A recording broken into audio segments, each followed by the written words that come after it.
الحمد للہ رب العالمین والصلاة والسلام على سید المرسلین وعلى آلہ وأصحابہ أجمعین اما بعد وقال اللہ تعالی فی القرآن المجید فأعوذ باللہ من الشیطان الرجیم بسم اللہ الرحمن الرحیم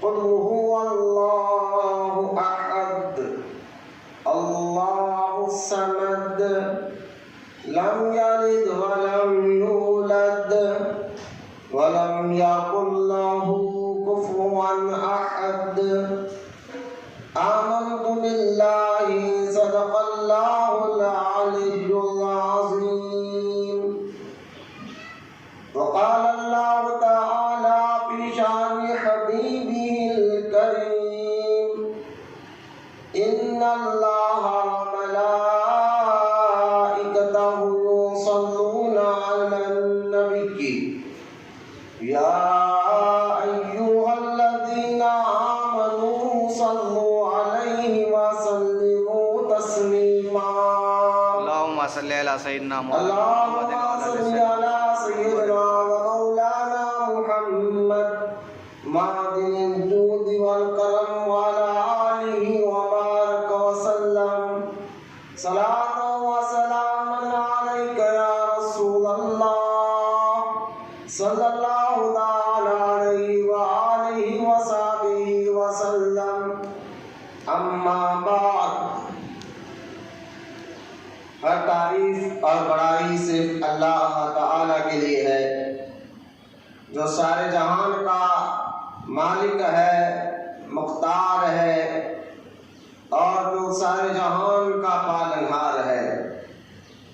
میں اس بات کی گواہی دیتا ہوں کہ اللہ تعالی کے سوا کوئی عبادت کے لائق نہیں، وہ ایک ہے، اس کا کوئی ساتھی اور شریک نہیں۔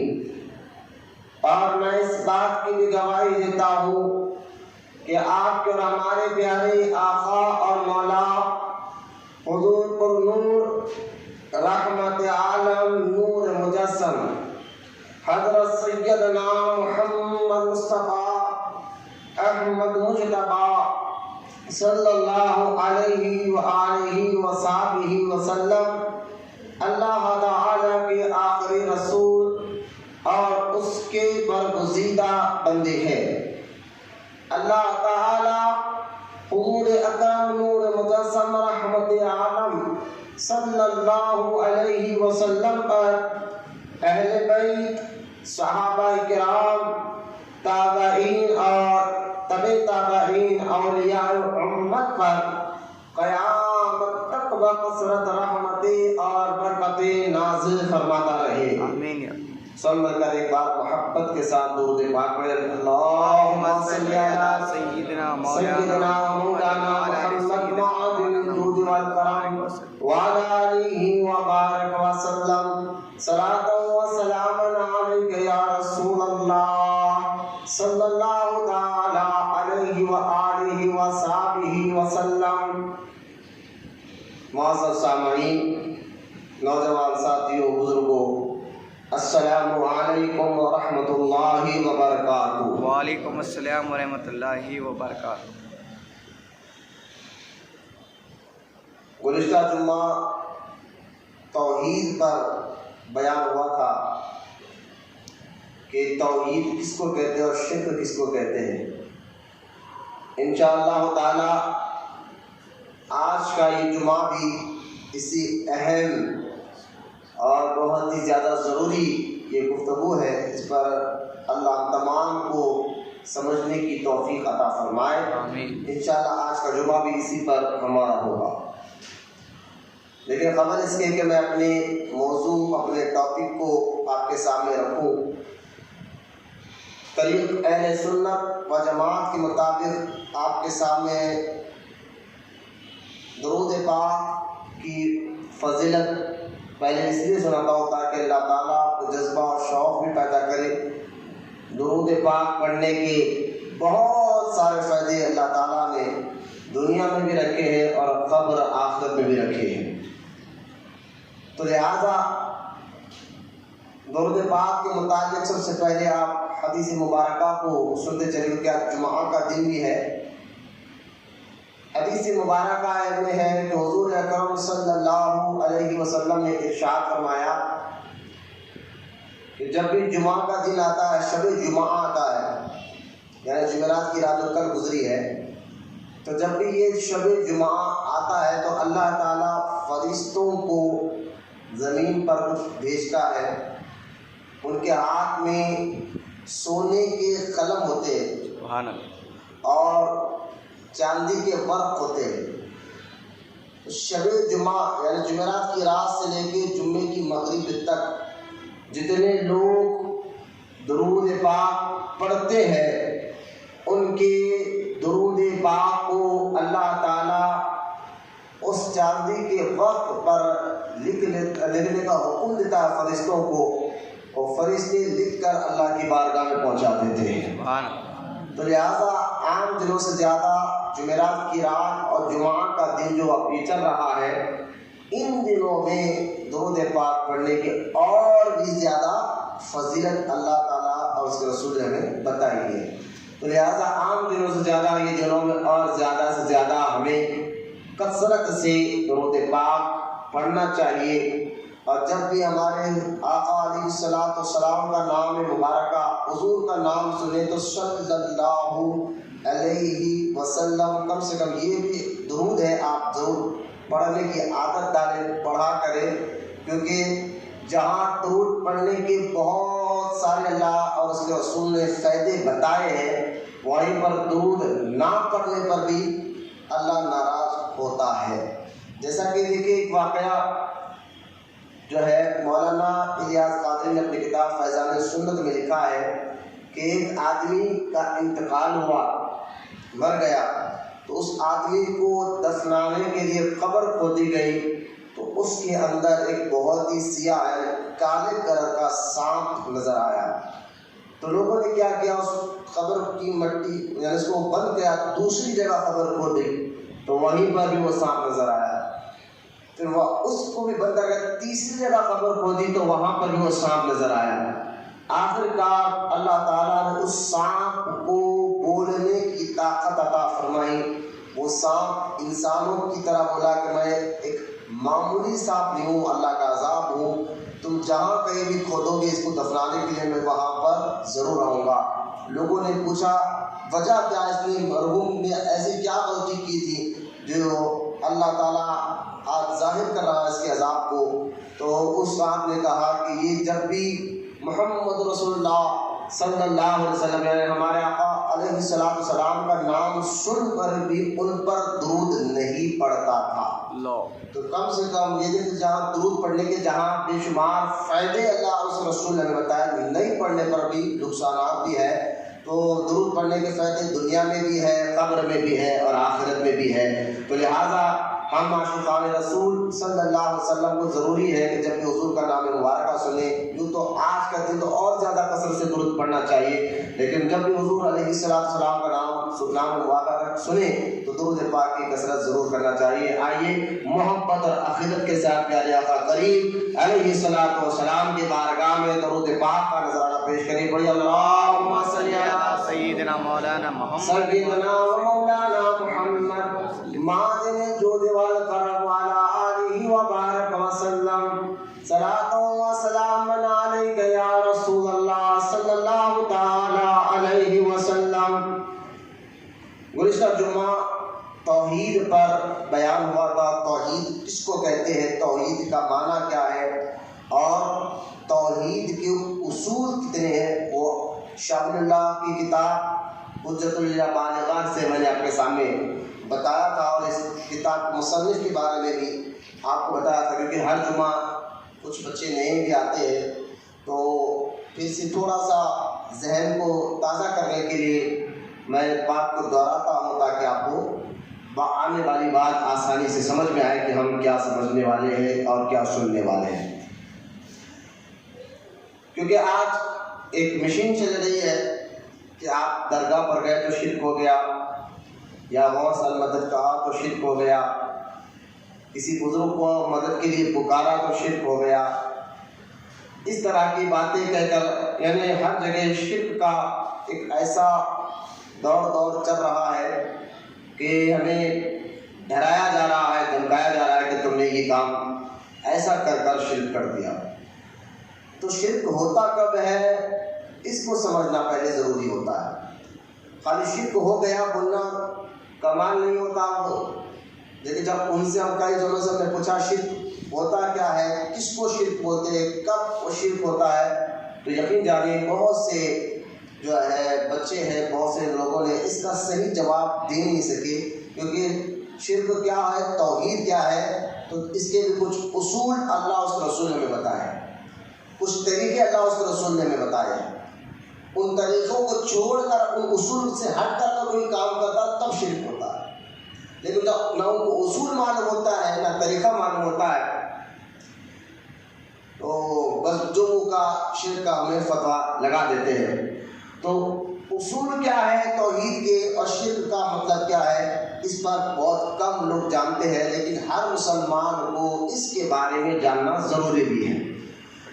جب تک اس کے بارے میں وہ جانے گا نہیں، اس کا علم حاصل کرنا صرف عالم کے لیے یا مسجد کے مولانا کے لیے ضروری نہیں ہے، ہر مسلمان کے لیے اس کے بارے میں جاننا فرض ہے۔ جیسا آپ نماز پڑھتے ہیں نا 5 ٹائم، ایسا توحید کے بارے میں جاننا بھی آپ کے لیے فرض ہے کہ توحید کس کو کہتے ہیں، شرک کس کو کہتے ہیں۔ یہ صرف عالموں کی ذمہ داری نہیں، ہم سب مسلمانوں کی ذمہ داری ہے۔ تو توحید کے شاہ ولی اللہ محدث دہلوی کی کتاب سے میں نے آپ کو بتایا تھا کہ بزرگوں کے ذریعے سے جو ہے دین ہم تک پہنچا ہے، دین ہمیں سمجھ میں آیا ہے، تو لہٰذا اس لیے ان بزرگوں کی کتابوں سے ہمیں مدد ملتی ہے دین سمجھنے میں اور دین کو سننے میں۔ تو توحید کے جو اصول بتائے گئے تھے شاہ ولی اللہ محدث دہلوی کی اس کتاب حجۃ اللہ بالغہ سے، کہ توحید کے 3 اصول ہیں۔ کتنے اصول ہیں؟ 3 ہیں۔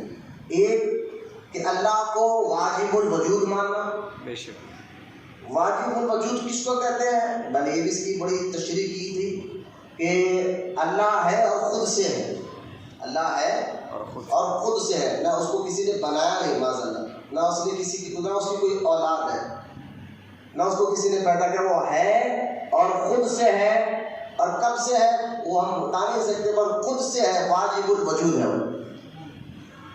اب اگر کوئی چیز کوئی آپ کو آ کر کہے کہ آسمان خود سے ہے، یہ زمین خود سے ہے، یہ سمندر خود سے بنا گیا ہے، تو یہ شرک ہو جائے گا۔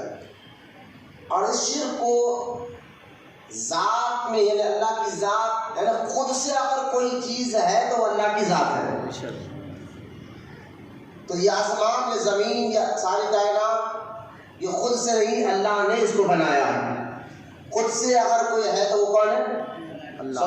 کون ہے؟ اللہ۔ اللہ کی ذات مبارکہ ہے، یہ واجب الوجود کا عقیدہ بتا رہا ہے۔ اگر آپ کہیں گے کہ مولانا یہ کون لوگ ہیں جو کوئی چیز کو خود سے مانتے ہیں، تو میں نے اس پر بھی بات کی تھی، آتش پرست لوگ جو ہے، آگ کی پوجا کرنے والے لوگ، یہ لوگ کیا کہتے ہیں، آگ خود سے ہے اس لیے ہم اس کی عبادت کرتے ہیں معاذ اللہ۔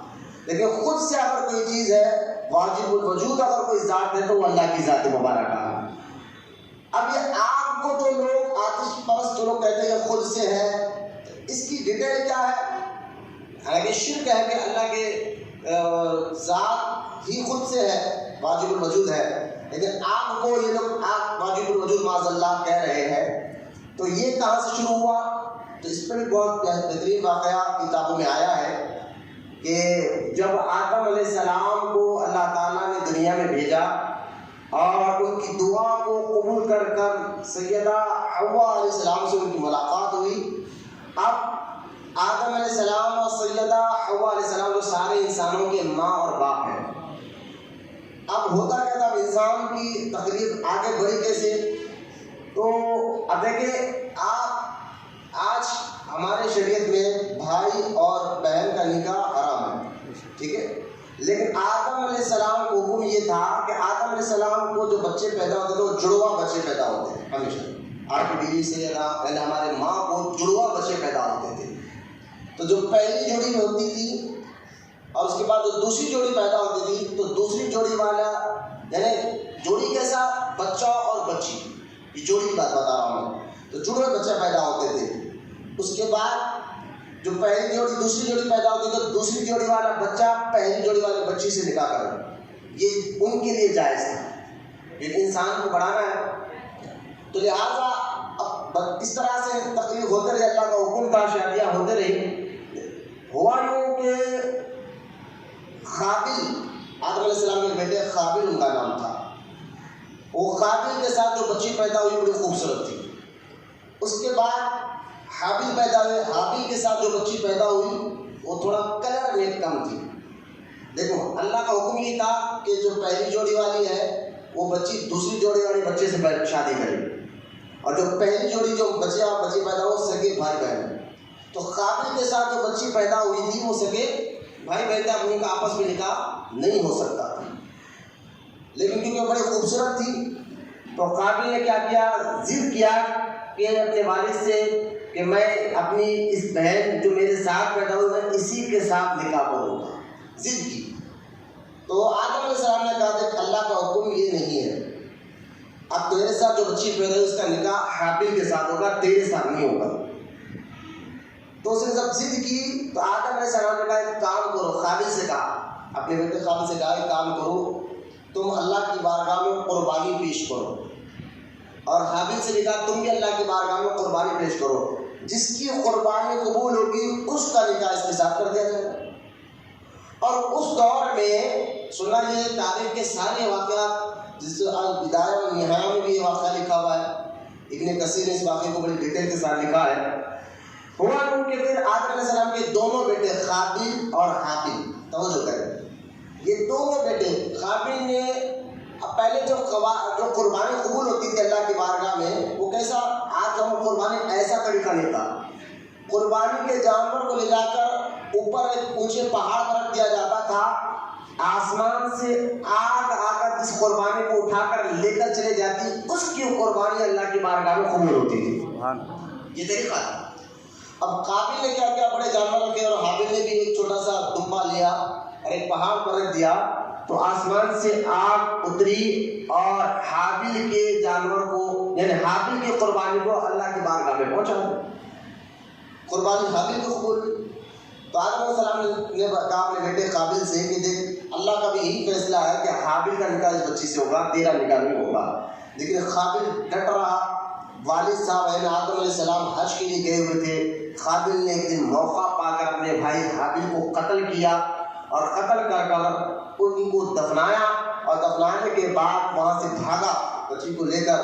تو بھاگنے کے بعد شیطان نے آ کر اس کو بلغلایا اور وہاں کر کہا کہ تو جانتا ہے حابل کی جو قربانی کیوں قبول ہوئی, کیونکہ حابل اللہ کی عبادت نہیں کرتا, وہ آگ کی عبادت کرتا تھا معاذ اللہ, لہذا تو بھی آگ کی عبادت کرنے والا بن جا, تو بھی اللہ کا محبوب بن جائے گا. تو سب سے پہلے اس زمین پر آگ کی عبادت کرنے والا قابل تھا, اور اس کے شیطان کے بلغلانے سے اس نے آگ کی عبادت کرنا دنیا زمین پر شروع کیا. تو یہاں سے آگ کی عبادت کا شروعات زمین پر ہوئی, اور شیطان کے بھٹکانے پر یہاں ذہن میں رکھے. اس لیے آتش پرست جو لوگ آگ کی پوجا کرتے ہیں وہ انہیں جو ہے وہ شیطان کے بھٹکانے سے ہے, کیونکہ وہ آگ کو واجب الوجود مانتے ہیں معاذ اللہ. وہ کہتے ہیں آگ خود سے ہے, تو لہذا وہ آگ کی عبادت کرتے ہیں. لیکن واجب الوجود اگر کوئی ذات ہے تو اللہ کی ذات مبارکہ, خود سے اگر کوئی ذات ہے تو اللہ کی ذات مبارکہ, ایک بات. تو لہذا اللہ کو 3 اصولوں میں سے پہلا اصول توحید کا یہ ہے کہ اللہ کو واجب الوجود ماننا, خود سے ہے تو اللہ کی ذات مبارکہ ہے, ایک. اور دوسرا اللہ تعالیٰ کو خالق ماننا. یہ دوسرا اصول میں نے تفصیل کے ساتھ بتایا تھا. یعنی زمین، آسمان، چاند، سورج، ستارے، ساری کائنات کو پیدا کرنے والا اللہ ہے. اللہ ہے. تو یہ بھی ہمارے ضرور ہے. اب یہ دو چیزیں، اللہ کو واجب الوجود ماننا اور اللہ تعالیٰ کو جو ہے خالق ماننا، یہ دو چیزیں جو ہے نا، اس سے مسلمانوں کا یہ عقیدہ نہیں ہے. یہاں تھوڑا میں آپ کو کلیئر کر کر بتاؤں، صرف مسلمانوں کا یہ عقیدہ نہیں ہے، بلکہ مکے کے کافر اور مشرک حضور کے دور مبارکہ میں ان کا بھی یہی ماننا تھا، ان کا بھی یہی عقیدہ تھا کہ واجب الوجود اللہ ہے اور خالق بھی اللہ ہے. توجہ کریں آپ، آج یہ دو چیزیں ان کفار اور مشرکین سے ہمارا جو اختلافات ہے، جو آج کے وہابی ہمیں تانا دیتے ہیں کہ تم مکے کے کافر جو شرک کرتے تھے اس طرح کا کام تم کر رہے ہو، تو کیا شرک تھا ان کا؟ تو وہ یہ تانا ہمیں دیتے ہیں. بات دراصل یہ ہے کہ اللہ کو واجب الوجود تم بھی مانتے ہو اور مکے کے مشرکین بھی مانتے ہیں. اللہ تعالیٰ کو خالق تم بھی کہتے ہو، مکے کے مشرکین بھی کہتے تھے اللہ خالق ہے، زمین آسمان کائنات کو بنانے والا اللہ ہے. لیکن مکے کے مشرکین کی عادت تھی کہ وہ بتوں کو، مورتیوں کو جو ہے اللہ کی بارگاہ میں وسیلہ لے کر جاتے تھے. کہتے تھے مولا تو واجب الوجود ہے، تو خالق ہے، لیکن تو جو ہے اب راضی کیسے ہوگا؟ تو ان مورتیوں کے ذریعے سے وہ اللہ کو راضی کرتے ہیں. جس طرح تم کہتے ہو یقیناً اللہ ہے، خالق بھی اللہ ہے، لیکن اللہ کو راضی کرنے کے لیے نبی یا ولی کا وسیلہ لینا پڑتا ہے. یہی کام مکے کے مشرک بھی کہتے تھے یقیناً واجب الوجود اللہ ہے، خالق بھی اللہ ہے، لیکن اللہ کو راضی کرنا ہے تو ان مورتیوں کو اللہ کی بارگاہ میں ذریعہ اور وسیلہ پیش کرنے سے اللہ راضی ہوتا ہے. یہ دانا آج کے دور میں وہاں بھی ہمیں دیتے ہیں. فرق اتنا ہے تم نبی اور ولی کو وسیلہ کہتے ہو اور مشرکین جو ہے مورتیوں کو اللہ کی بارگاہ میں وسیلہ لیتے تھے. تو تمہارے میں ان میں یہی کچھ فرق نہیں رہا، لہٰذا تم مکے کے مشرک کے جیسا تم بھی شرک کر رہے ہو، کسی کو وسیلہ مان کر، کسی کو ذریعہ مان کر. یہ بہت بڑا ایک جھوٹ اہل سنت پر، جماعت پر، یعنی سنیوں پر تھوپا جاتا ہے. یہاں پر آ کے ہم اٹک جاتے ہیں.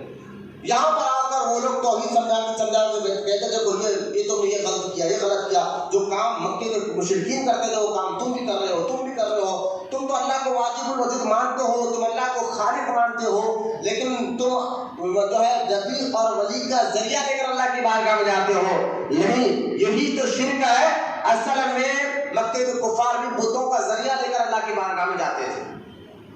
یعنی ان کا کہنے کا انٹرنیٹ یہ مسئلہ ہے، کسی اللہ کی بارگاہ میں کوئی ذریعہ، کوئی وسیلہ یہ پیش کرنا شرک.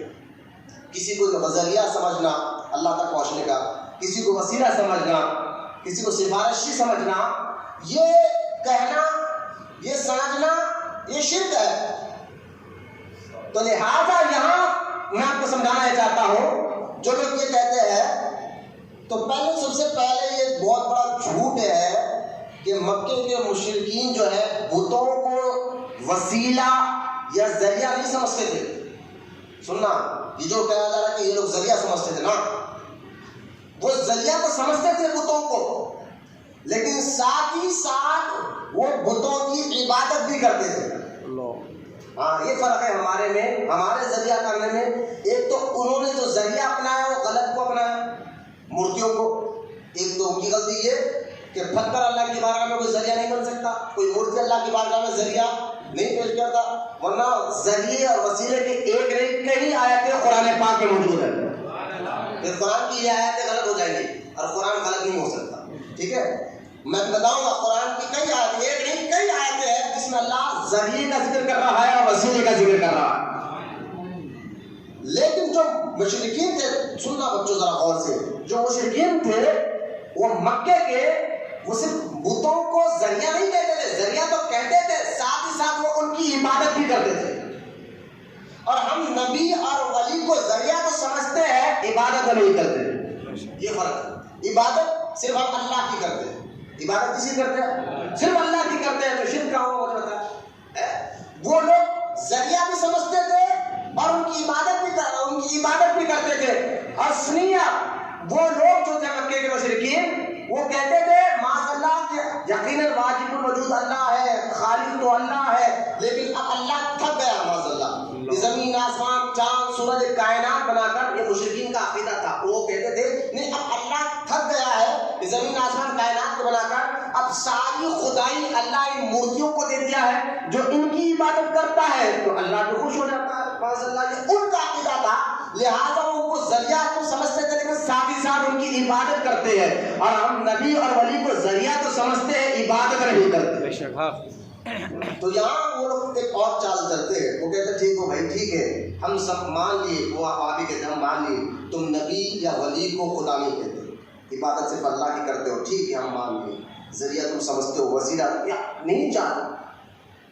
شہر میں زیادہ دینے کے باتیں کرتے نا ٹھیک ہے بھائی اب یہ باتیں کرو تو ٹھیک ہے ہم مان لیے کہ آپ لوگ نبی یا ولی کو خدا نہیں سمجھتے، ان کی عبادت نہیں کرتے، بلکہ ان کو ذریعہ سمجھتے ہو، وسیلہ سمجھتے ہو اللہ تک جانے کا. ہم بات مان لیے. لیکن اب لیکن کہتے کیا کہتے تھے؟ اب سنیں میں اس بات کو تھوڑا ڈیٹیل کھول کر بتا رہا ہوں. گزشتہ جمعہ میں نے یہ بات بتائی نہیں تھی. وہ کہتے نا اصل میں اگر تم نے کسی نبی یا ولی کی تعظیم حد سے زیادہ کر دی نا تو مکے کے مشرکین جو بتوں کی پوجا کرتے، جو مورتیوں کی جو پوجا کرتے تھے، تو وہ لوگ جو ہے نا کون تھے مورتیاں والے؟ بولے کون تھے؟ بولے وہ جو مورتیاں تھے اصل میں کوئی اللہ کے نیک بندے تھے، اللہ کے کوئی پیغمبر تھے، کوئی نیک بندے تھے. انہوں نے ان کے ناموں کی مورتیاں بنائی. پہلے ان کی وہ تعظیم کرتے تھے، پھر ان کے جانے کے بعد ان کے ناموں کی وہ مورتیاں بنائے، اور ان کی مورتیاں بنا کر اب وہ لوگ پہلے ذریعہ سمجھنے لگے، پھر ذریعہ سمجھتے ان مورتیوں کی عبادت کرنے لگے.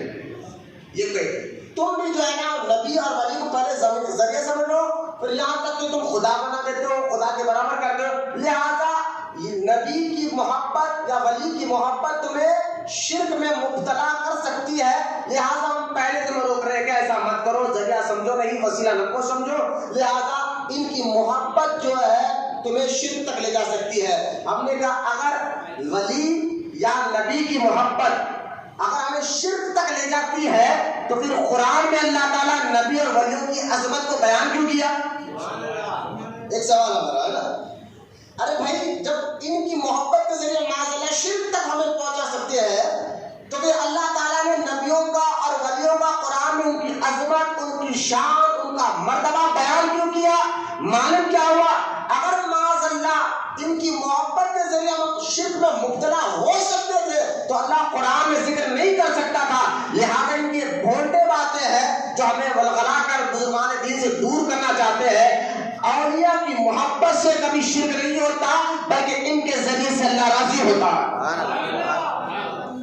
اب یہ کہنا تو شاہ ولی اللہ محدث دہلوی فرماتے ہیں مشرکین میں اور مسلمانوں میں فرق کس چیز کا تھا؟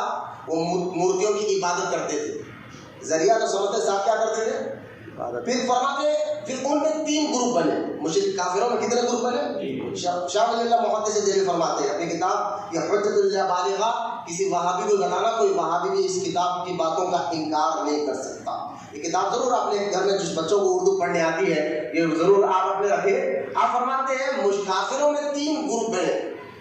ایک گروپ یہ بنا، سنیں، ایک تو ایک گروپ بنا جن کو صاحبین کہتے ہیں، جو تاروں کی عبادت کرتے تھے، ستارے پرست تھے. اور ایک گروپ جو ہے نصارہ کا بنا، اور ایک یہود اور نصارہ کا، اور ایک گروپ جو ہے مشرکین کا بنا. یہ 3 گروپ بن گئے. اب دیکھیں صاحبین جو ستارہ پرست تھے ان لوگوں نے کیا کیا؟ اپنی طرف سے خود سے ستاروں کے نئے نئے نام رکھ لیے. کیا رکھ لیے؟ نام رکھ لیے. یہ ستارے کا یہ نام ہے. خود سے گاڑی نے تاروں کے نام رکھ کر ان کے ناموں کی مورتیاں بنانا شروع کر دی.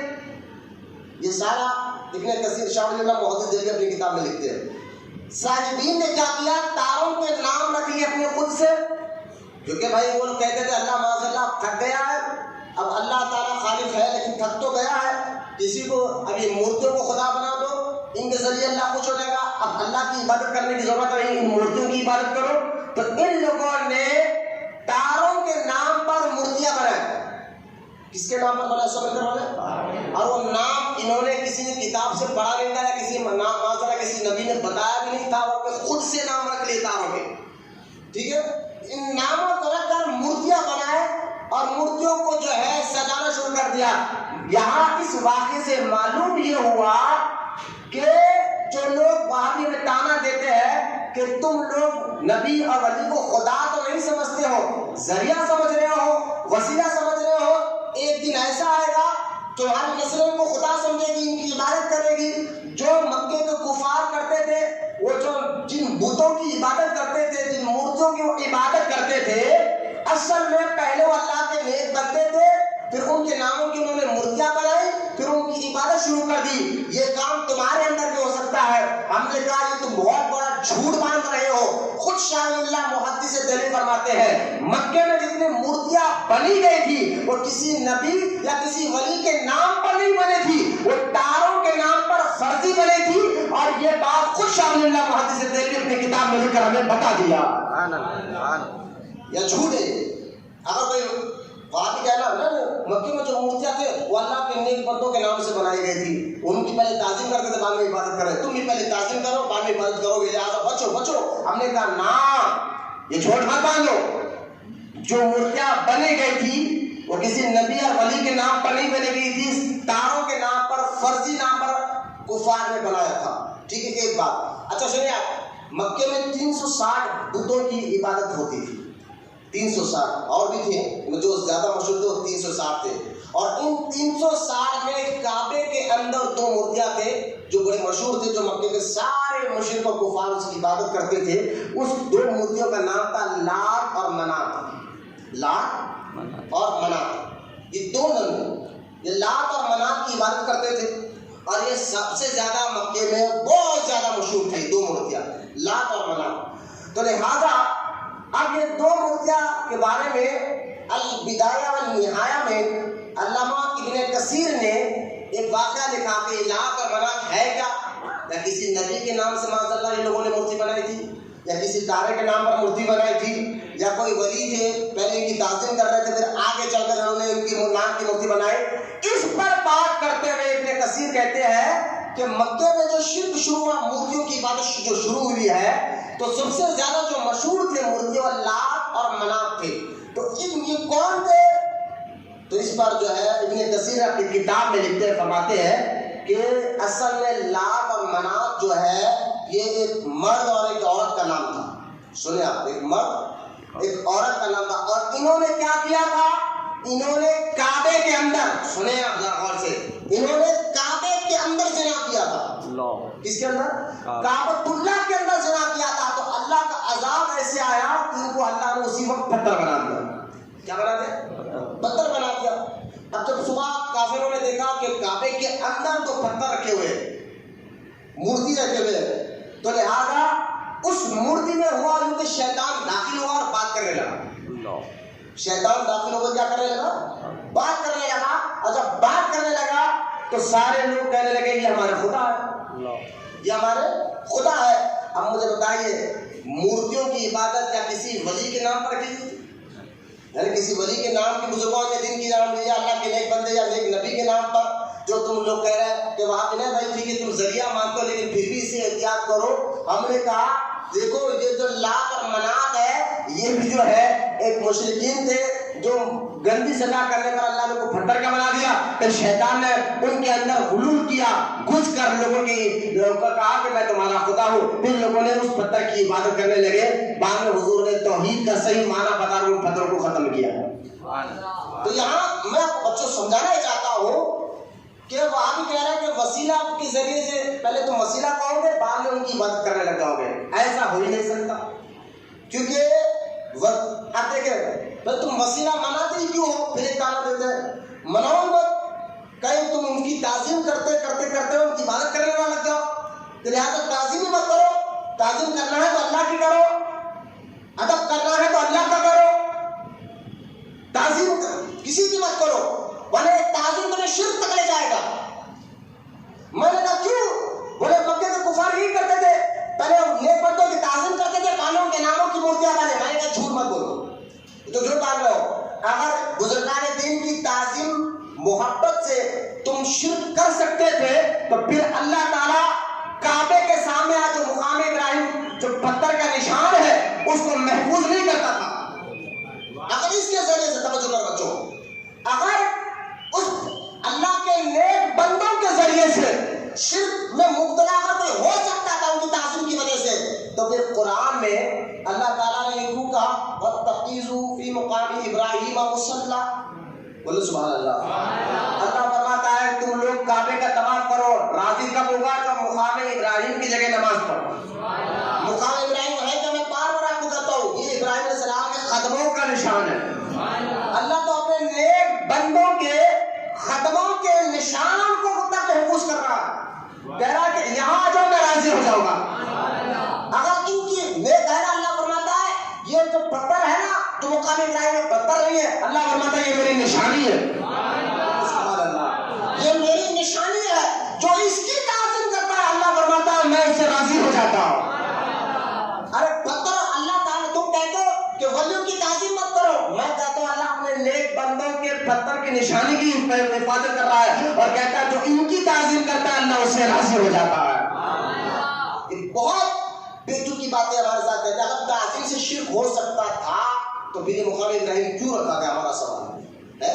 کسی نیک بندے کی ولی کی نبی کی تعظیم کرتے کرتے اگر کوئی بندہ شرک تک چلے جائے معاذ اللہ, تو پھر یہ پتھر کیوں رکھا گیا مقام ابراہیم؟ پھر صفا اور مروہ کے بارے میں قرآن میں اللہ فرماتا ہے ان الصفا والمروہ یہ میری نشانیاں.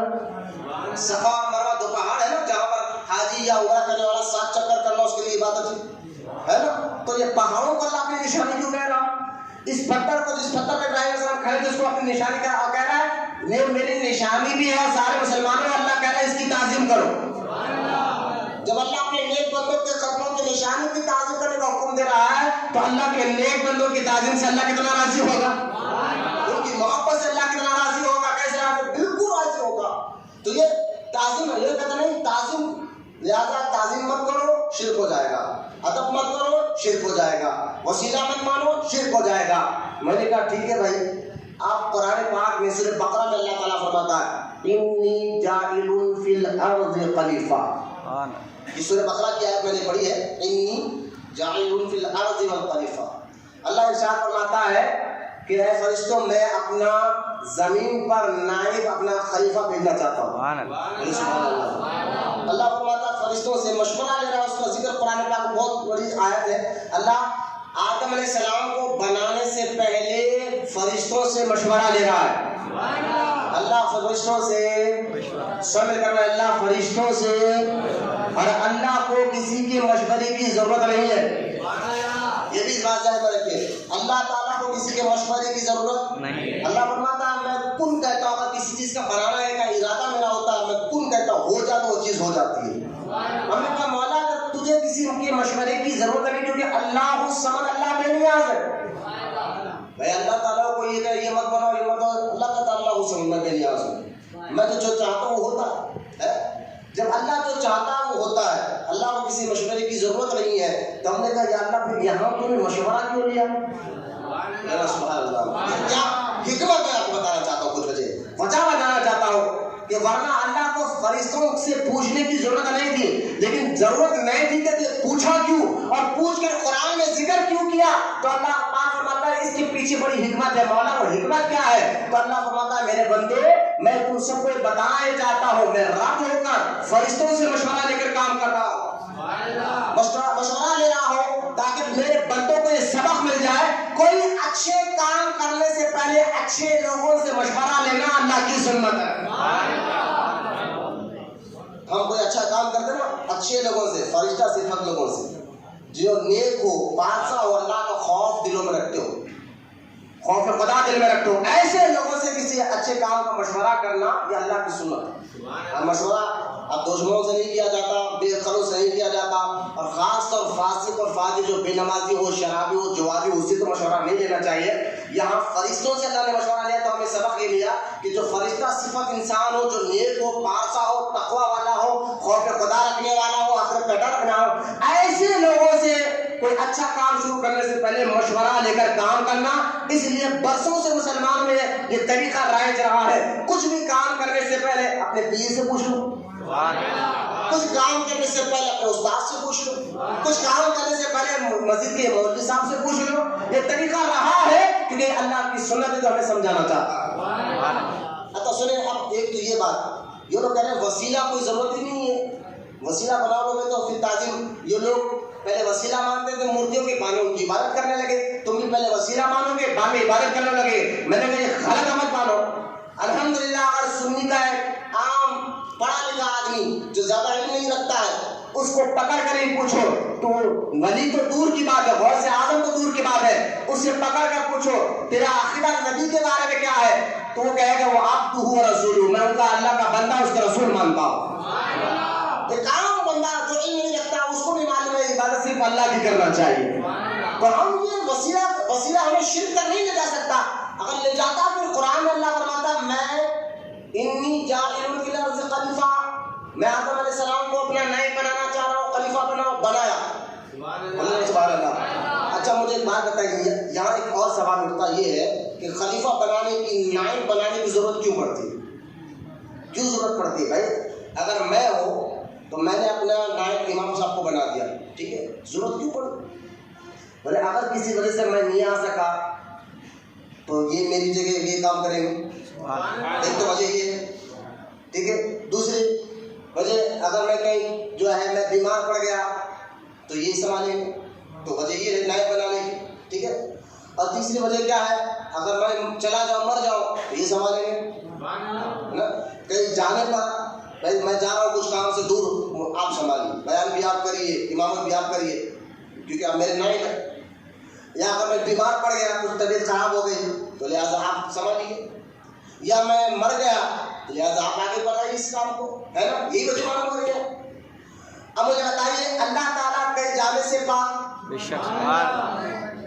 دوسرا اللہ تعالیٰ بیماری سے پاک، تیسرا اللہ تعالیٰ تو حی القیوم ہے، وہ تو ساری زندگی لوگوں کو زندگی دینے والا ہے، وہ کیوں معذرت اس کو کیوں ہوتا ہے نا.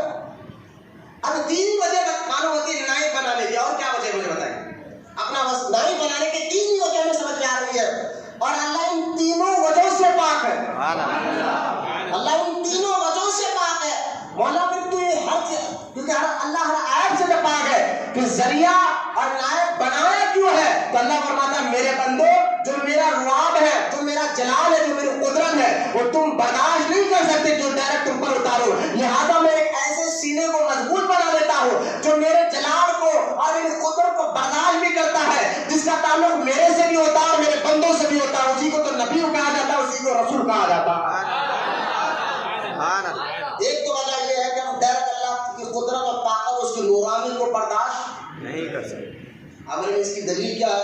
کس حساب سے آپ بات کر رہے ہیں کہ اللہ کی نورانیت، اس کی قدرت، اس کی طاقت کو، اس کی آواز کو ہم برداشت نہیں کر سکتے؟ میں نے کہا پھر موسیٰ علیہ السلام طور پر گئے تھے نا اللہ کو دیکھنے، پہلے تو اللہ نے فرمایا کہ انی جاعل، اللہ نے کہا کہ اے موسیٰ تو مجھے دیکھ نہیں سکتا.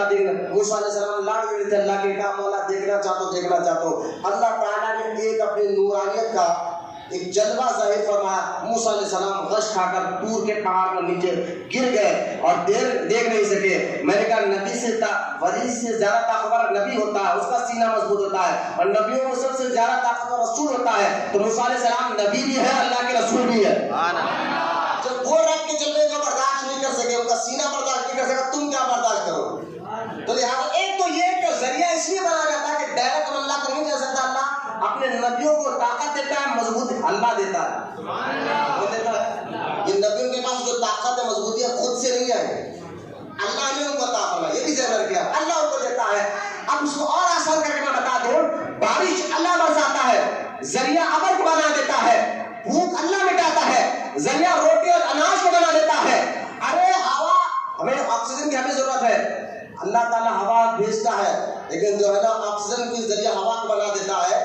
اسی طرح اللہ تعالیٰ ہی کی طاقت ہے تو ہماری بھوک مٹا رہا ہے، لیکن ذریعہ روٹی اور چاول بنا دے رہا ہے. اللہ ہی کا کام ہے کہ ہمارے پیاس اٹھا رہا ہے، لیکن ذریعہ پانی کو بنا دے رہا ہے.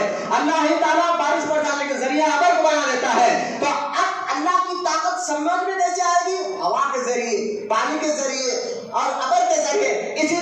حقیقی طور پر مدد کرنے والا اللہ ہی ہے، لیکن ظاہر کیسے ہوں گے؟ نبی کے ذریعے، غوث کے ذریعے، خواجہ کے ذریعے۔ یہ ذریعہ اصلی ہے۔ اور ایک بات ہے، ذریعے کے ہم محتاج ہیں، اللہ محتاج نہیں ہے۔ یہ بھی آپ عقیدہ توحید کو مضبوط کر لیا، یہ بھی آپ بچوں اس عقیدہ کو مضبوط کریں، ذریعے اور وسیلے کے ہم محتاج ہیں، ہم، اور اللہ اس کا محتاج نہیں ہے۔ اللہ چاہے تو ڈائریکٹ بھی دے سکتا ہے۔ سبحان اللہ، بے شک۔ وہ مولوی صاحب بولے ٹھیک ہے، آپ ہی نے کہا کہ اللہ چاہے تو ڈائریکٹ دے سکتا ہے، پھر آپ ڈائریکٹ کیوں نہیں مانگتے؟ میں نے کہا آگے نہیں سنا تو، میں نے کیا کہا؟ اللہ چاہا تو ڈائریکٹ بھی دے سکتا لیکن دیتا نہیں، بے شک، سبحان اللہ، ہے نا؟ اولاد دینا ہے تو ذریعہ، روٹی دینا ہے تو ذریعہ، چاول دینا ہے تو ذریعہ، پیاس مٹانا ہے تو ذریعہ، بیٹا دینا ہے تو ذریعہ، اولاد دینا ہے تو ذریعہ۔ میں نے کہا اللہ چاہا تو ڈائریکٹ دے سکتا ہے لیکن دیتا نہیں، کیونکہ ذریعے کے ہم محتاج ہیں، اللہ محتاج نہیں ہے۔ میں یہ سمجھانا چاہتا ہوں۔ آپ مولوی صاحب نے کہا مولوی صاحب کہ جب اللہ چاہے تو ڈائریکٹ دے سکتا ہے تو آپ ڈائریکٹ کیوں نہیں مانتے؟ میں نے کہا دے سکتا ہے لیکن دیتا نہیں۔ سبحان اللہ، کیوں نہیں دیتا؟ میں نے کہا اس کی مرضی، اس سے پوچھو، اس کی مرضی ہے، تم کون ہو دخل دینے والے؟ اللہ کی مرضی، اللہ فرماتا اللہ سمجھ میری مرضی، میں چاہا تو ڈائریکٹ دیتا نہیں، میں ذریعے سے دیتا ہوں۔ بول گا سبحان اللہ۔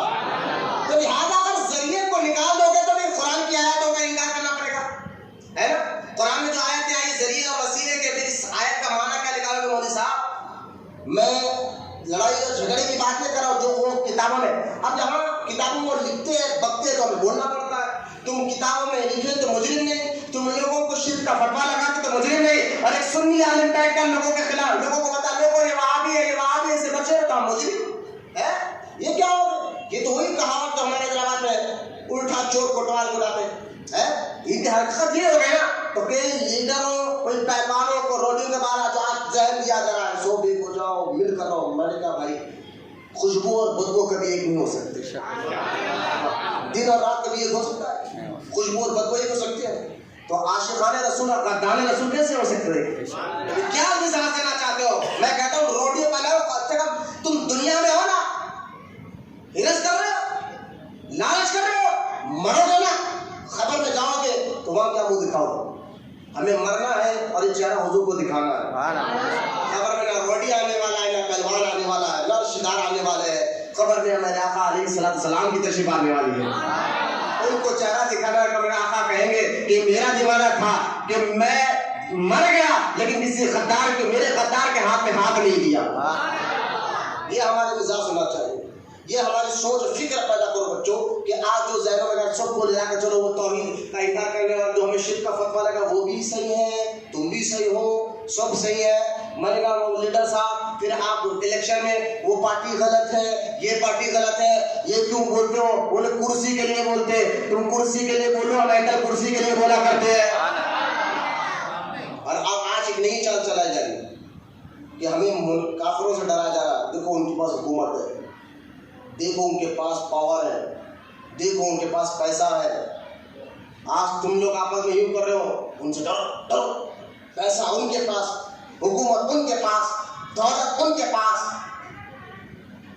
پاور ان کے پاس ہے، تو ہمارے پاس کیا ہو؟ تم آپس میں لڑتے رہو، جس طرح کی باتیں کر رہے ہو۔ یاد رکھو بچوں، مومنوں کو کافروں سے ڈرانا کبھی بھی یہ مسلمان کا کام رہا ہی نہیں۔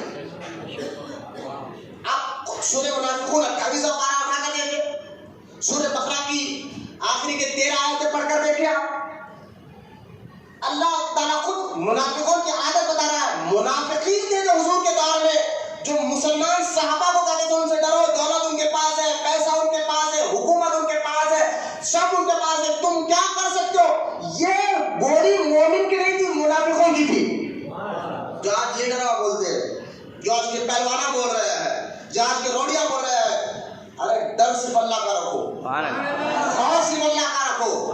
میں لڑائی اور جھگڑے کی بات نہیں کر رہا ہوں، جو آج بولا جا رہا ہے کہ ان کے پاس طاقت ہے، ان کے پاس دولت ہے، ان کے پاس پاور ہے، میں کہتا ہوں نا، یہ بولی مومن کی ہو ہی نہیں سکتی، منافق کی ہے۔ اگر معاذاللہ یہ بولی مومن کی ہوتی تھی پھر بدر کا واقعہ میں کیا سبق دے رہا ہے کہ 313 تھے اور 1000 پر بھاری پڑ گئے۔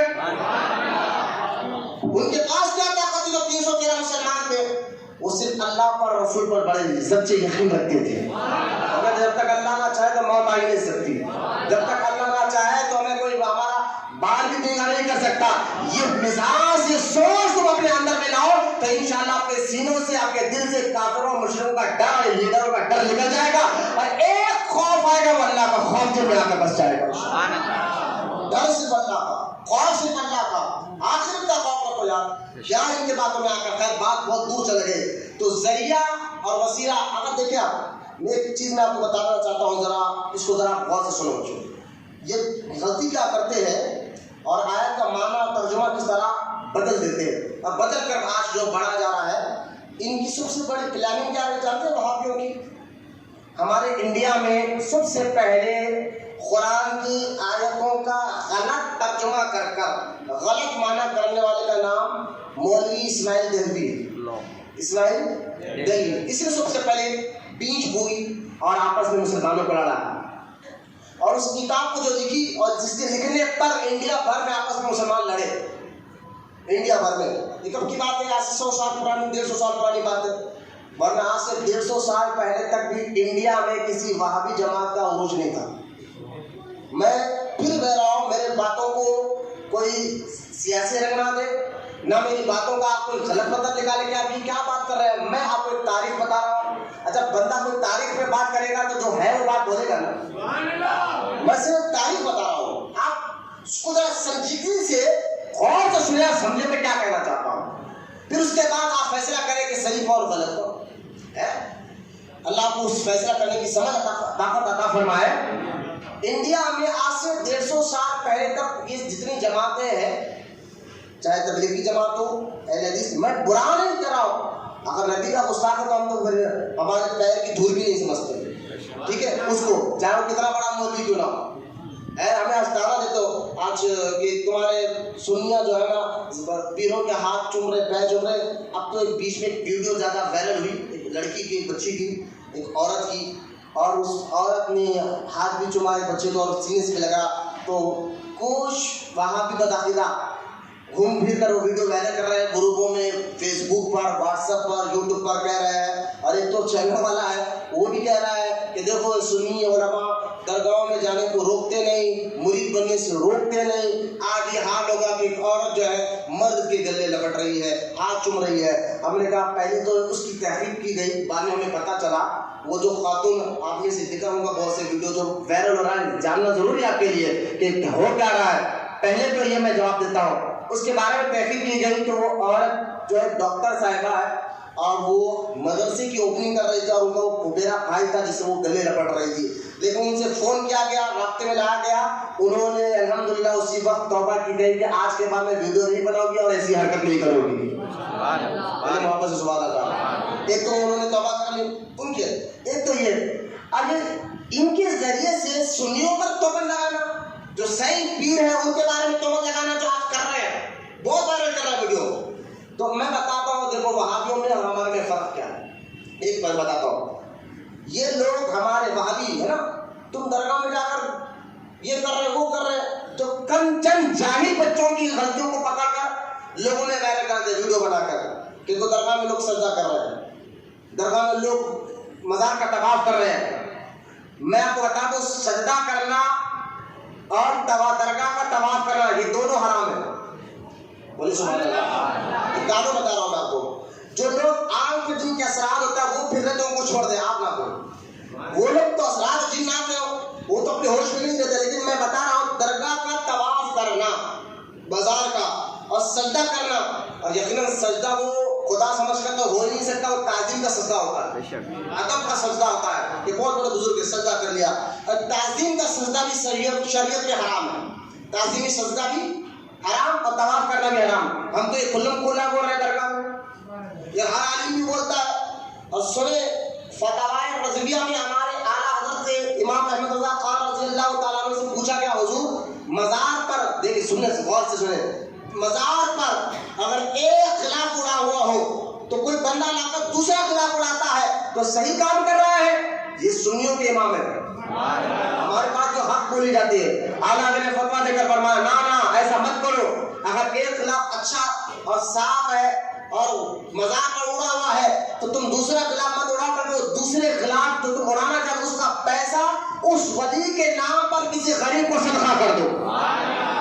بولے میں محبت سے سبحان اللہ. کسی غریب کو آپ صدقہ کر دو تاکہ اس غریب کے گھر میں چولہا سلگ سکے. وہ خلاف کا پیسہ تو 1000 کا خلاف لاتے ہو یا 1500 کا خلاف لاتے ہو، 2000 کا لاتے ہو، 2000 کسی غریب کو ولی کے نام پر دے دو. وہ غریب کا پیٹ بھی چلے گا، ادھر مزار میں رہنے والے ولی کی روح بھی خوش ہو جائے گی. یار یہ میرے نام پر کرا، اللہ اس کی طرف فرمائے، اس کی مشکلوں کو دور فرمائے. یہ مزاج دینے والے سنیوں کے امام ہی ہے. سننا سنیوں کے امام ہی ہے. اور اعلیٰ سے پوچھا گیا کہ حضرت جب چراغ میں تیل، جو بزرگوں کے پاس تیل لگایا جاتا ہے، چراغ لگایا جاتا ہے مزار کے سرانے، اس میں تیل آلریڈی ہو، بعض لوگ لا کر تیل اور ڈالتے ہیں. کہا نا یہ بھی اسراف ہے. جب تیل پہلے سے موجود ہے تو بلا وجہ نہ لاؤ، پھر وہ تیل کا پیسہ بھی کسی غریب اور یتیم کو صدقہ خیرات کر دو.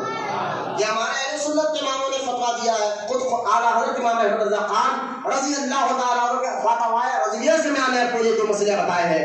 اب چلو ہم تو یہ کہہ رہے ہیں کہ درگاہ کا طواف مت کرو، سجدہ مت کرو.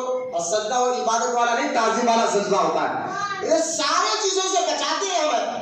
لیکن یہ کہنا کہ دیکھو سنی کے درگاہ میں یہ ہوتا ہے، عورتیں ایسا کر رہے ہیں، مرد ایسا کر رہے ہیں، اور کوئی جو ہے مزارات کے پاس باجا بجا کر، میں یہ خرافات جو آج کے دور میں ہو رہے ہیں، میں آپ کو بتا رہا ہوں، کوئی بھی سنی عالم جو درگاہوں میں خرافات کہتے ہیں غیر شرعی حرکتوں کو، تو اگر درگاہوں میں ہو رہے ہیں ایسی حرکتوں کا کوئی بھی سنی عالم ان کی تائید نہیں کرتا اور نہ اس کو جائز کہتا. اور یہ حرکتیں کرنے والے، کیا حرکتیں؟ طواف کرنے والا کسی عالم کو دیکھا مفتی صاحب جو درگاہ کا طواف کرو، ایک عام آدمی کرتا ہے جو علم سے دور ہوتا ہے. سجدہ کر رہا ہے، کوئی عالم کو دیکھا آپ نے سجدہ کرتے ہو؟ نہیں. تو ہمارے جو سنی جماعت میں جو لوگ غلطیاں کرتے ہیں، جو بچے علم سے دور رہتے ہیں تب غلطیاں کرتے ہیں. ایک تو یہ، دوسرا مزارات کے عرس کی مبارک کے طور پر، خاص طور عرس مبارکہ میں باجے بجانا یہ حرام ہے. ہم کلن کلا کہہ رہے ہیں. ڈی جے لگا کر ناچنا حرام ہے. باجے بجانا، ارے بولو کیا ہے؟ سامنے کر بولو کیا ہے؟ حرام ہے. ڈی جے لگا کر ناچنا یہ عرس میں ہونا ہی نہیں چاہیے جو ہو رہا ہے. وہاں بھی صاحب کہہ رہے ہیں ٹھیک ہے، جب ہونا ہی نہیں چاہیے تو میرے درگاہ میں روک دو تم جانا، یہ خرابات ہو رہا ہے. میں نے کہا دیکھو بابا، درگاہ کو جانا تو جائز ہے، یہ مت بولو، جانا تو جائز ہے نا. جو چیز ناجائز ہے اس کو ناجائز بولو، اور جو چیز جائز ہے اس کو جائز بولو. اس کی مثال دوں. اب یہ بتا، مسجد میں اگر کتا ہے تو کتے کو ہٹا لو گے یا مسجد کو گراؤ گے؟ کتے کو ہٹایا جاتا ہے نا. بس یہی مسئلہ ہے. اگر کوئی درگاہ میں غیر شرعی حرکت ہو رہا ہے تو اس غلط حرکتوں کو غلط بولو، لیکن درگاہ پر جانے کو غلط مت بولو. ایک تو یہ بات ہے. اب مجھے بتائیے شادی کرنا کیا ہے؟ جائز. سنت ہے، جائز ہے نا. لیکن اس جائز کام میں اگر کوئی باجا بجائے حرام. شراب پینا، شادی کے موقع پر باجا بجانا، شراب پینا، ناچنا حرام. اگر کوئی مفتی صاحب فتوا دیے کہ تم نے شادی میں باجا بھی بجایا، ناچے بھی، شراب بھی پیے، شادی حرام.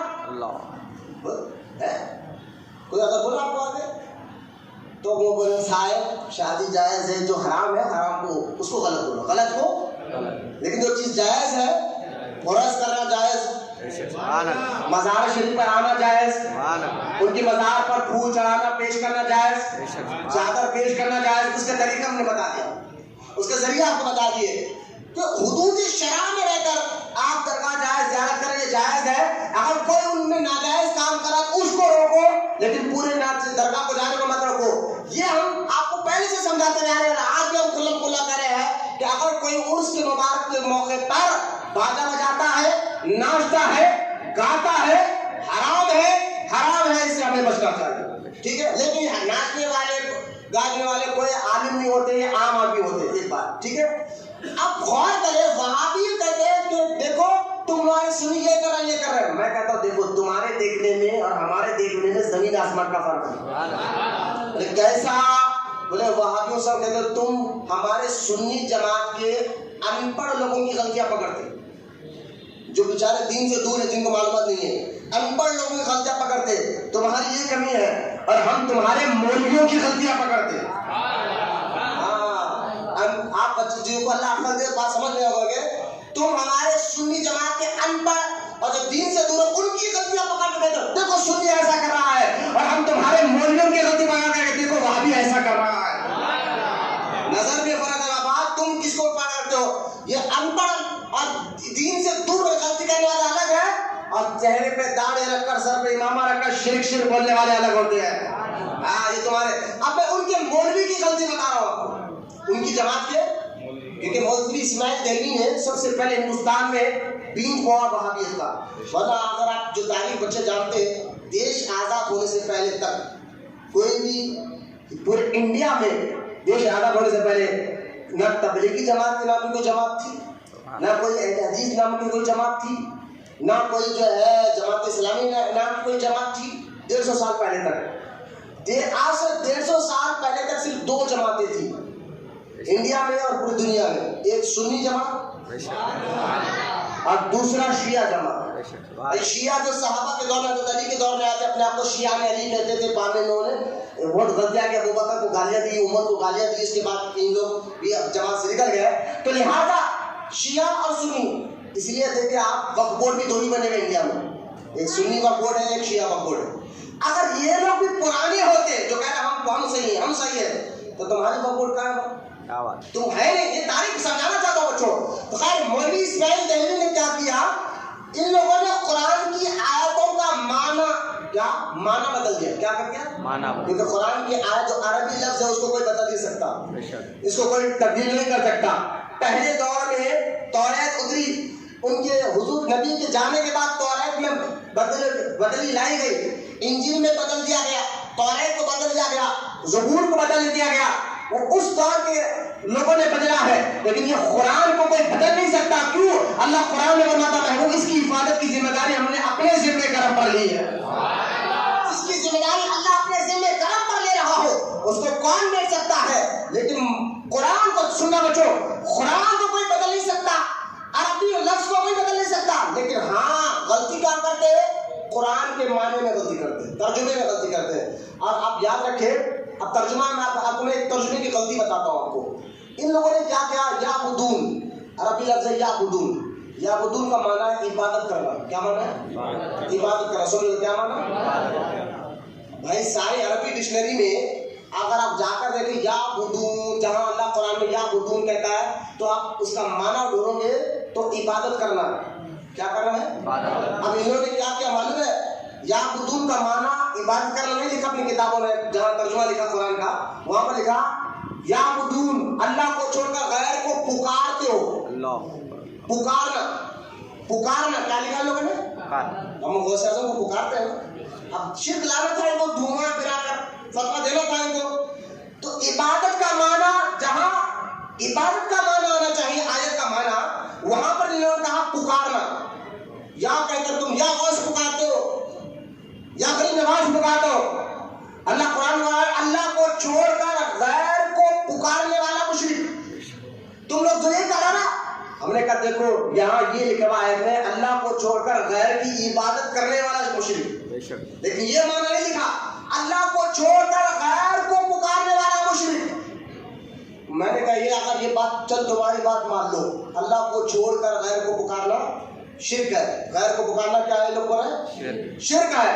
تو میں نے کہا پھر جامع ترمذی میں حدیث مبارکہ ہے نا، حدیث مبارکہ تو اللہ کو چھوڑ کر یا غوث پکار تو معاذ اللہ، غوث تو مردے معاذ اللہ 800 سال 900 سال بعد انتقال ہوگا۔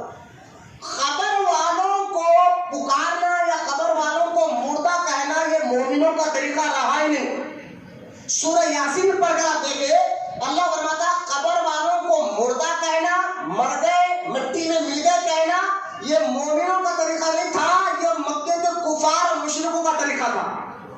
پہلے تو یہ بات ذہن میں رکھیے آپ، قبر والوں کو وہ کہتے ہیں مرنے کے بعد بھی کوئی آدمی اٹھ سکتا ہے، مرنے کے بعد حساب کتاب کیسے ہوگا، آخرت کیا ہے، قبر میں عذاب کیا ہے، ان باتوں کا انکار مشرکین کرتے تھے، وہ مانتے ہی نہیں تھے یہ کیسے ہو سکتا ہے، ہم مانتے ہی نہیں۔ تو لہٰذا لیکن آج جو قبر والے مردہ ہے مردہ ہے، مردے سنتے کیسا ہے، مردے سنتے کیسا ہے، جو القحابی اپنے ممبروں پر ٹھہر کر جو بک رہے ہیں نا کہ مردے نہیں سنتے مردے نہیں سنتے مردے نہیں سنتے، ان کو ٹھہر کر بولنا بابا مردے نہیں سنتے یہ کہنا گولی مومنوں کی نہیں تھی، کفار اور مشرکوں کی تھی۔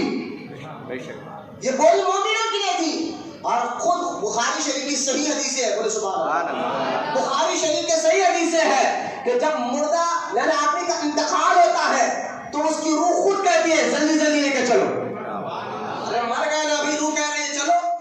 قرآن حدیث کے حضور کہہ رہے مردے سنتے بھی ہے دیکھتے بھی ہے، سرکار فرماتے ہیں مردہ غسل دینے والے کو بھی دیکھتا اور پہچانتا ہے، بولے سبحان اللہ۔ ڈرو مت، موت کو یاد کرنا اللہ کو بہت پسند ہے، اور جو موت کو زیادہ یاد کرتا ہے اس کا دل بھی نرم پڑتا رہتا ہے نا۔ موت کو یاد کرنے والے بنو، موت کی دعا کرنے والے نہ بنو۔ موت کی دعا کرنا منع ہے لیکن موت کو یاد کرنا اچھا ہے، ٹھیک ہے۔ اب غور کریں، سرکار فرما رہے ہیں مردہ جب مرتا ہے اس کو غسل دیا ہے، مردہ پہچانتا ہے کون مجھے غسل دے رہا ہے، کون مجھے کفن ملا رہا ہے۔ اگر روح پاک ہو نیک ہو تو وہ روح کہتی ہے لوگ جلدی جلدی چلو قبرستان کی طرف، جلدی جلدی چلو۔ اگر روح ناپاک ہو یعنی گنہگار ہو تو وہ روتی ہے، کہاں لے جا رہا ہوں مجھے، کہاں گڑھے میں ڈالنے جا رہا ہوں مجھے، روتی ہے۔ مجھے بتائیے مرنے کے بعد روح دیکھتی ہے، روح سنتی ہے، روح بولتی ہے، اور مردہ قبر میں گئے تک روتا ہے، اگر بد ہو اور نیک ہے تو خوش ہوتا ہے۔ یہ ساری باتیں حضور نے ہمیں بتائی ہے۔ تم کہتے مردے نہیں سنتے، مردے نہیں سنتے، سرکار فرماتے مردے دیکھتے بھی ہیں، پہچانتے بھی ہیں، سنتے بھی ہیں۔ ملا جی ہم تمہاری بات نہیں مانیں گے، اللہ کے نبی کی بات مانیں گے۔ سبحان اللہ۔ ارے سنیں آپ، جب مردہ صحیح بخاری کی حدیث ہے کہ کتاب الجنازہ پڑھ کرتے کہ جہاں مردوں کے جنازے کی نماز کے بارے میں امام بخاری نے حدیث جمع کی ہے، جہاں مردے کو دفن کرنے کے بارے میں حدیث جمع کی ہے، وہاں حدیث پڑھ کر بخاری شریف کی حدیث بتا رہا، بولے سبحان اللہ۔ وہاں بھی کہتے ہیں قرآن کے بعد بخاری کی حدیث بتائیے، بخاری کی حدیث بتائیے۔ میں نے کہا دیکھو اگر عشق رسول دل میں ہو نا، جب بخاری پڑھو تو پھر بخاری سمجھ میں آتی ہے۔ اگر جو بغیر عشق رسول پڑھتے ہیں بخاری، جس کے دل میں عشق رسول نہ ہو، نبی کی تعظیم نہ ہو، نبی کی محبت نہ ہو، وہ بخاری کھول کر پڑھتے ہیں تو سنو ان کے بارے میں ڈاکٹر اقبال نے کہا جو بغیر عشق رسول پڑھتے ہیں بخاری ان کو بخار آتا ہے، بخاری نہیں آتی۔ میں نے کہا یہ حدیثوں کا مطلب کیا لکھا ہے کہ مردے تو دیکھتے ہیں، پہچانتے ہیں، قبر میں گئے، اچھا قبر میں جب دفن تب کیا ہوتا ہے؟ اللہ کے رسول فرماتے ہیں تم قبر میں جا کر جب مردے کو دفنا دیتے ہو نا تو تم پلٹتے ہو تو تمہارے جوتوں کی آواز قبر میں مردہ سنتا ہے۔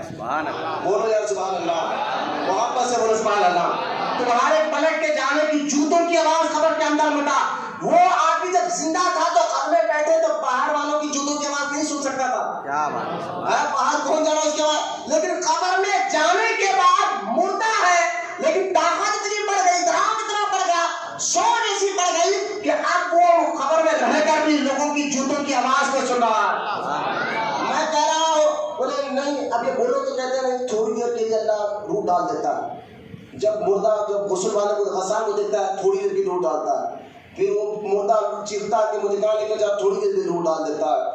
پھر مردہ جو ہے قبر میں اس کو دفنا دے تو مردہ جب جوتوں کی آواز سنتا ہے تھوڑی دیر کے لیے روح ڈال دیتا ہے۔ میں نے کہا یہ کیا بات، اچھا مجھے بتائیے ہے تو مردہ نا، اب وہ کہتا ہے، میں نے کہا سنو تو پیدا ہونے سے پہلے کہاں تھا؟ بولے اماں کے پیٹ میں تھا۔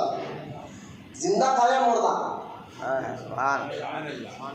زندہ تھا یا مردہ؟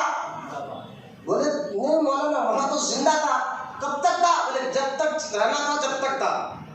پھر وہاں سے اللہ کا وہ عالم بدلو تو میں دنیا میں آ گیا۔ اب اللہ جب تک زندہ رکھے گا دنیا میں رہوں گا، پھر عالم بدلو ہم قبر میں چلے جائیں گے۔ اب جب تک اللہ چاہے ہم رہیں گے، پھر عالم بدلو یا جنت یا دوزخ، تمہارا کام ہے کیا بات ہے، صرف عالم بدل رہا ہے۔ تو میں یہی تو بات سمجھانا چاہتا ہوں، یہ عالم بدلتا ہے لیکن مردہ مرتا نہیں، اس کی روح اور ادراک زندہ رہتی ہے۔ جب تک ماں کے پیٹ میں تھا زندہ، قبر میں آتا جب تک اللہ نے چاہا زندہ، اور قبر میں جب تک اللہ چاہے زندہ رہے گا، اور وہاں سے قیامت کی حساب کتاب لے جا تو جنت یا تو دوزخ، لیکن رہے گا تو سے بندہ بدلتا ہے، عالم بدلتا ہے لیکن رہتا ادراک ہر جگہ رہتا ہے، فکر ہر جگہ رہتی ہے۔ تو لہٰذا اب یہاں غور کرے کہ قبر میں جانے کے بعد میں نے کہا مردہ کہنا کہ مردے سنتے نہیں دیکھتے نہیں، مومنوں کی بولی رہی نہیں، یہ کافروں کی بولی رہی ہے، وہ لوگ انکار کرتے تھے عقل سے، ایسا کیسے ہو سکتا ہے مردہ زندہ؟ ارے خبروں کو توڑنے والے مشرک تھے، اور قبروں کی عزت کرنے کا حکم اللہ کے رسول نے عطا فرمایا۔ ادب کرو، تعظیم کرو، عام خبروں پر نہ چلو، سرکار نے بیان فرمایا ہے۔ اب لہٰذا کہ کیا